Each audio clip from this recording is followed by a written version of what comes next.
Dear children, today I'll explain poem My Trip to the Moon from Unit 5.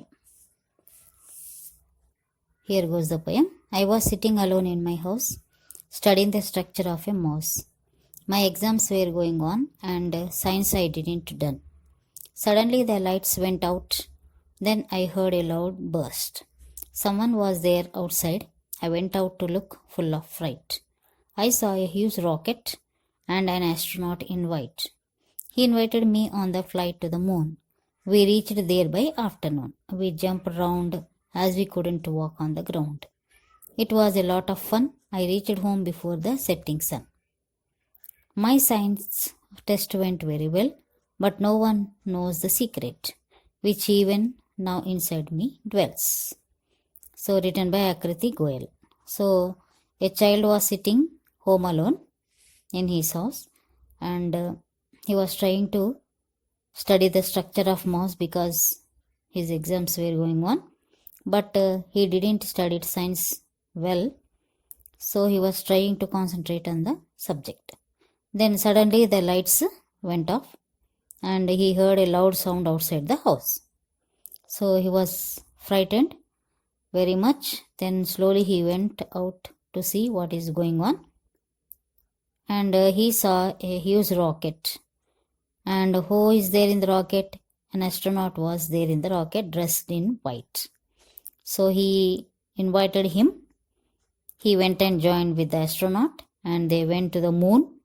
So on the moon we can't walk properly because its gravitational force is 1/8 of the earth, isn't it? So as they couldn't walk, they jumped around. They had great fun. They returned home before the setting sun. And the next day he wrote his science exam well, but no one know how this happened. It was a secret which dwelled in his mind. Dwell means it was in his mind. Okay. So fright means a feeling of fear. Huge means very big. And astronaut, who is astronaut? A person who travel in the space. Okay.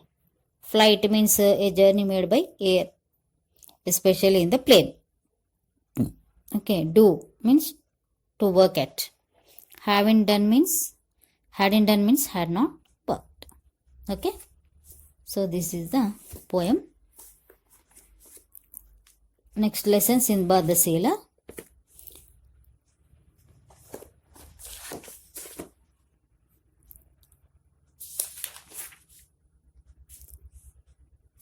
So who is Sindbad? He is a sailor. He was a sailor. Okay. So many stories are there about Sindbad. Here is one of the story narrated by himself. So Sindbad is saying this story. Okay. I bought a substantial stock of goods to trade and sailed on a ship with a number of my merchant friends. We placed ourselves in the care of Allah and set off. Soon we reached an island. So he was a sailor and also a trader.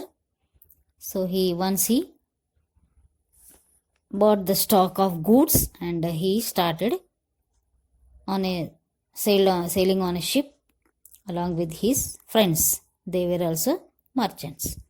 So we placed ourselves in the care of Allah means, see, we don't have any control on the ocean waters or sea water, isn't it? So one day it will be calm, and within fraction of seconds or within the fraction of minutes or hours, what happens, suddenly the climatic conditions will change. Okay. Sometimes it happens suddenly. One day it will be cool and calm, and other day it will be storm. Okay. We don't know when it changes, when the climatic conditions changes in the oceans, and it will be very terrible also.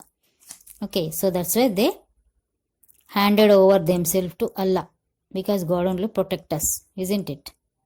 So they started sailing and they reached one island. We decided to go ashore. My friends went to gather fruits and flowers, but I took my food packet to place in the shade. I had a good meal and lay down to sleep under the trees. I don't know how long I slept, but when I woke up, I looked out to see the ship had gone. So they decided to stop there.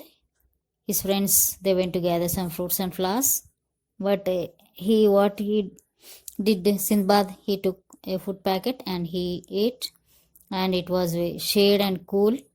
So he slept for a long time. When he woke up and saw there was no ship, nothing. Okay. I was alone. He was alone in the island. Not knowing what to do, I climbed up the top of the tall tree and looked over the island on all the sides. In the distance, I could see something white and decided to find out what it was. So he don't know what to do. So he climbed up a tall tree to look around, because before exploring, we should know whether it is safe or not, isn't it? Directly if we go, if it is not safe, he will be killed, isn't it? So that's why, to see what is there and to see whether it is safe or not, he climbed up a tall tree and looked around, and he found something white. He wanted to know what it is. Soon I came to what seemed like a huge white ball. When I touched it, I felt smooth. It was so high that I couldn't see the top of it, and it was more than 50 paces round. There was no door on any side, and it was too smooth to climb. So he saw something. He went near to that. It was a huge white ball like thing, and it was very smooth, and no doors are on any side, and it was very smooth to climb also. And he can't see the top because it was very, very huge. Suddenly the sky above me became dark, as if a huge cloud was covering it. Looking up, I saw that the darkness was caused by the shadow of a huge bird that was flying towards me. I had often heard sailors talking of a great and wonderful bird called a roc. Okay, this must be the roc, I thought, and this huge ball must be its egg. So what did he see? He saw an egg. So egg was so much big, then how could be big the bird? So much we can't even imagine. Suddenly he felt that some shadow, big great shadow, came over him as a great cloud covered the sun. Then he saw that a huge bird was flying and coming towards him, and he heard that some people talking about these huge and wonderful birds. The name of the bird is roc. So he thought that this is the bird. The bird came nearer and sat on the eggs. I soon crept close to the egg. Near me was one of the bird's legs, which was as big as a tree. I decided to tie myself to the leg of this bird with my turban, so that it flew away from the island. It would carry me with it. So he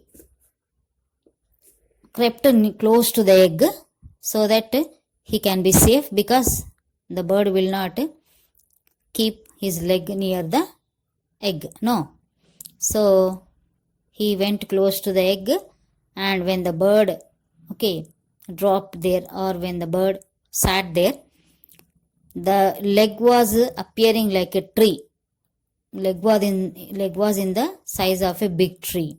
So then he thought that I will tie myself to the leg of the bird, so that when it flew, I can also carry it, because you can't hold on so long time, isn't it? So that's why he decided to tie himself with the turban to the leg of the bird.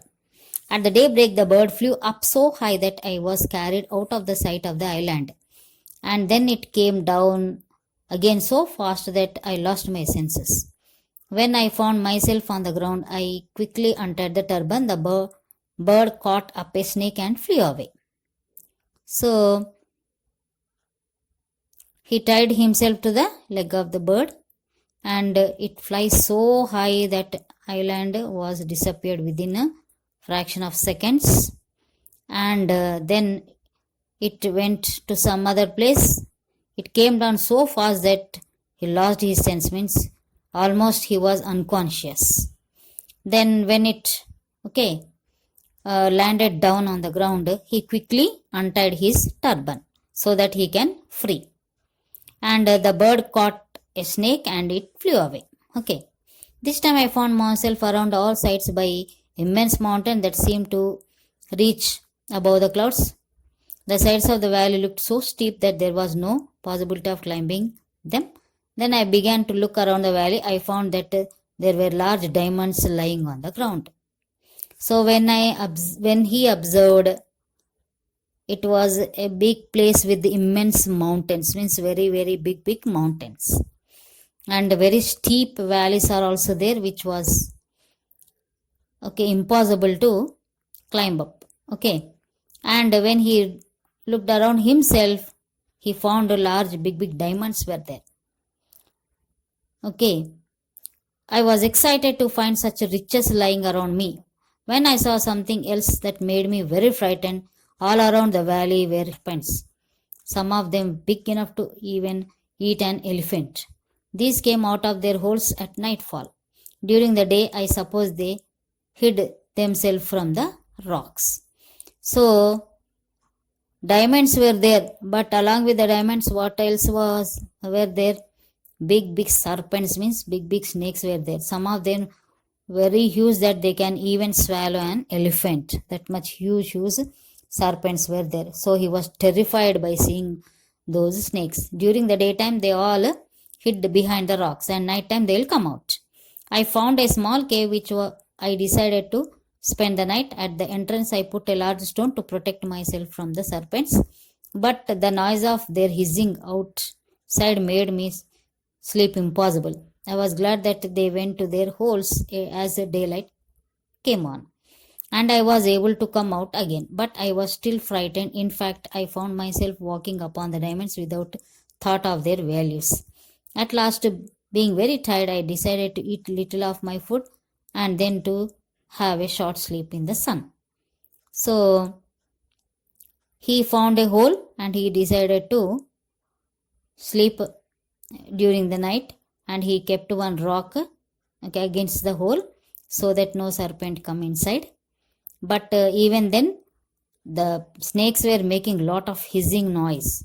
So because of that noise, he was very much terrified, and he was unable to sleep at all. And when the daylight came, all the serpents went into the holes and back of the or under the rocks. So he felt glad, and he came out, and he was just walking on the diamonds without knowing the value of the diamonds. Means, see, when we are frightened, we do not care anything, isn't it? But after some time, he thought to eat some food, and to take a rest. I was suddenly awakened by something fell near me. I sat up and found it was a huge piece of raw meat. At that same time, more pieces fell down from the rocks above the valley. I heard the stories in the past about the valley of the diamonds, but had not believed them. Now I saw with my own eyes that local merchants did to obtain the jewels. They used huge eagles to carry up the diamonds for them.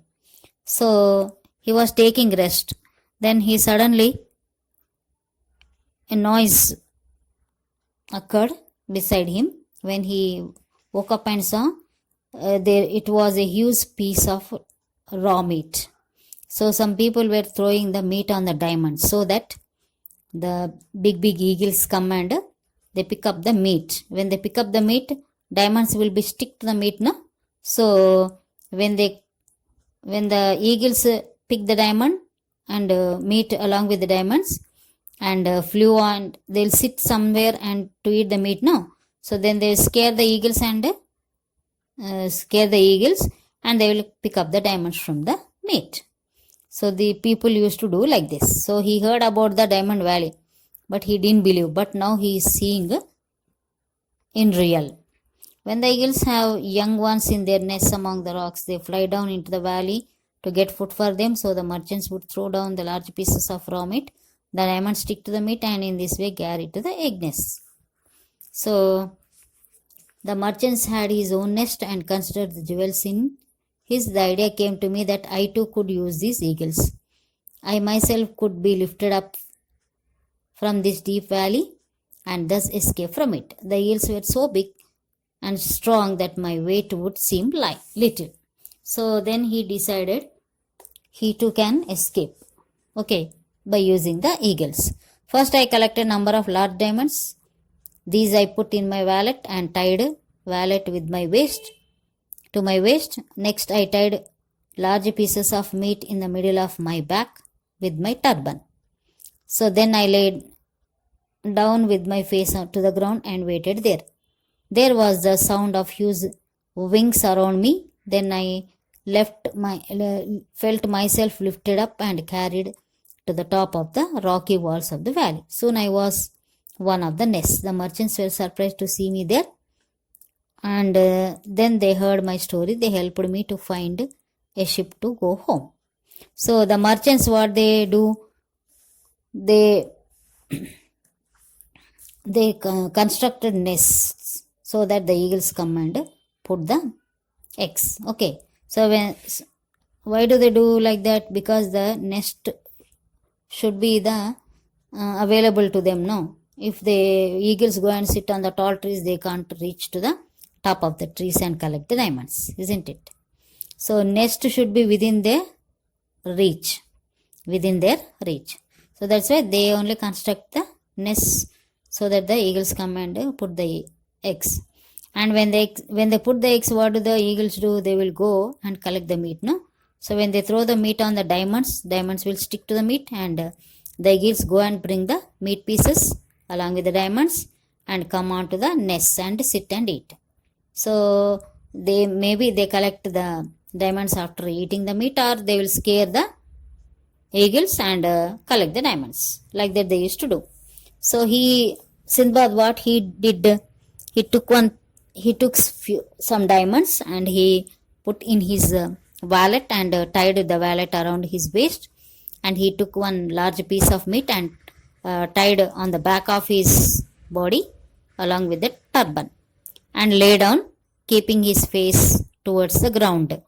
So then after a few minutes he observed that one eagle came and lifted him up and reached the ground, and he settled in the nest. So people came running to collect the diamonds, but they were very much surprised to see a human being. Then they scared away the eagle and they asked, "Who are you? How did you come here?" Then he told all his story, and they helped him with the ship so that he can reach his place. Okay, and when I got back Baghdad, I was very wealthy man. I have large amount of money to the poor and lived peacefully in my own house. So as the diamonds are very, very costly, he sold diamonds and he became very, very rich, wealthy man. And he helped the poor people also. Okay, and he constructed a big house and he lived happily in his house. Okay, so his city was Baghdad. He used to live in Baghdad. Okay, so the story was finished. So that's all for today. Have a good day.